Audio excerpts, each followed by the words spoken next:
Sir, இப்போ நீங்கள் சொல்கிறபடி பார்த்தா விஜய் வந்து பிஜேபியோட பி டீமாக இருந்தா, அப்புறம் இப்போ ரீசெண்டாக வந்து பவன் கல்யாண் என்டிஏ கூட்டணிக்கு நீங்களும் வந்துருங்கன்னு விஜய்க்கு அழைப்பு விடுத்ததா ஒரு செய்தி வருது. மேடம், அது எல்லாமே ஒரு நாடகம் மேடம். அது எல்லாமே ஒரு ஒரு புரோக்கர் மாதிரி.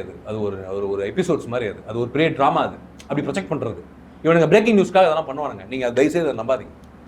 அது வந்து மிகப்பெரிய போலியான ஒரு செய்தி. அது இவனுங்க வந்து என்னன்னா, விஜயை வந்து பாஜக தனித்து ஏன் விட்டுருக்கு, தனித்து தான் நிற்க வைக்கும், என்டிஏல சேர்க்காது. ஏன்னா இஸ்லாமியர்கள், கிறிஸ்தவர்கள், பெண்கள், ஓபிசி, எஸ்சி, எஸ்டி, பிற்படுத்தப்பட்ட சமூகம், பட்டியல் சமூக ஓட்ட விஜய் உடைக்கணும், திமுக போற ஓட்ட உடைக்கணும். அப்ப நமக்கு அது ஃபேவரா மாறும்னு RSS, பாஜக, மயிலாப்பூர் துக்ளக் குருமூர்த்தி ஐயர், பார்ப்பன கும்பல் ஒரு கணக்கை போடுறாங்க. அந்த கணக்குலையும் தமிழ்நாட்டு மக்கள் மண்ணாதான் அள்ளி போட போறாங்க. இதான் நடக்க போகுது. அதை வந்து நான் என்ன சொல்றேன்னா, இந்த துரோகியை தமிழ்நாட்டு மக்கள் கண்டறிய வேண்டும், வீழ்த்த வேண்டும்ன்றது என்னுடைய கருத்து. இப்போ என்டிஏ கூட்டணியோட ஆட்சியை வந்து இங்கே அடுத்த தடவை அமைச்சணுங்கிறதுக்காக அடிக்கடி அமித்ஷாவா இருக்கட்டும், மோடியா இருக்கட்டும் தமிழ்நாட்டுக்கு வந்துட்டு போறாங்க. அதை எப்படி சார் பாக்குறீங்க? அது என்டிஏ கூட்டணி ஆட்சி கிடையாது. அது பிராமண ஆட்சி, பார்ப்பன கும்பல் ஆட்சி, 3% கும்பல் ஆட்சின்னு வேணா சொல்லலாம். புரியுதா உங்களுக்கு? இந்த சூத்திரங்க இருக்கானுங்களே என்டிஏ கூட்டணியில, அந்த சூத்திர பசங்க, ஓபிசி, எஸ்சி, எஸ்டி சூத்திரர்கள், பார்ப்பன அடிமைகள், பிராமண கொத்தடிமைங்க, இவனுங்கெல்லாம் போய் என்ன பண்றானுங்கன்னா அதுக்கு வந்து வேலை பார்க்கறானுங்க.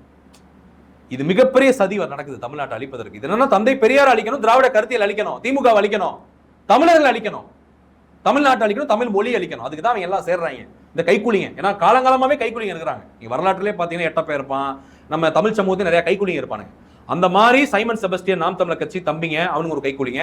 விஜய், தாவேகா, அனில் குஞ்சு, தக்குரிங்க ஒரு கைக்கூலி. பாஜக, RSS, மோடி, அமித்ஷா, பார்ப்பன கும்பல் கைக்கூலி. இந்த நாக்பூர் கும்பல் கைக்கூலி.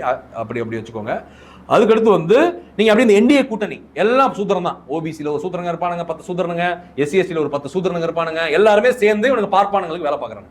இதான் கூட்டணியோட அர்த்தமே. அதுதான். புரியுதா உங்களுக்கு? ஆட்சி அதிகாரத்தை கைப்பற்ற முடியாது, அது நடக்க போறது கிடையாது. ஆட்சி அதிகாரத்தை கைப்பற்றிட்டா பாப்பானுங்களை CM ஆக்கிடுவாங்க. இதான் நடக்க போகுது.